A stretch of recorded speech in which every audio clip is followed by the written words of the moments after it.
এদিকে ফ্রান্সের চলমান G7 সম্মেলনের ভেন্যুর কাছে এক অভিনব প্রতিবাদ জানিয়েছে আন্তর্জাতিক সংস্থা Oxfam.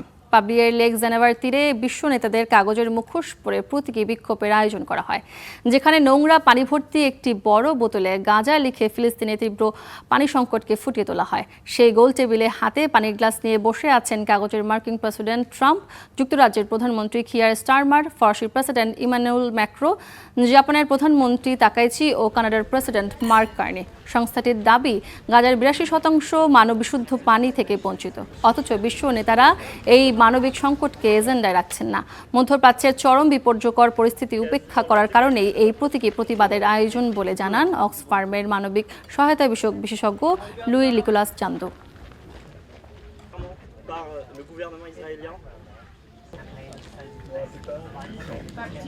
To have footage of these kind of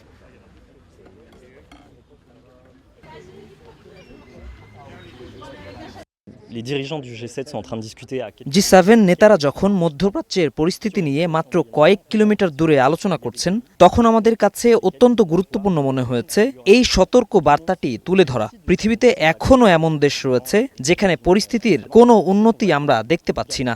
সবাই এককভাবে ইরান ও যুক্তরাষ্ট্রের সমঝোতাকে স্বাগত জানাচ্ছে, কিন্তু বাস্তবতা হলো গাজা, লেবানন এবং সামগ্রিকভাবে অধিকৃত পশ্চিম তীর এই আলোচনার এজেন্ডাই নেই। অথচ আমরা সেখানে এক ভয়াবহ মানবিক বিপর্যয়ের মুখোমুখি। গাজার ক্ষেত্রে এটি গণহত্যার পর্যায়ে পৌঁছেছে, যেখানে ৮২% মানুষ এক ফোঁটা পানিও পাচ্ছেন না। sur cette question de Gaza. Et en effet, le G7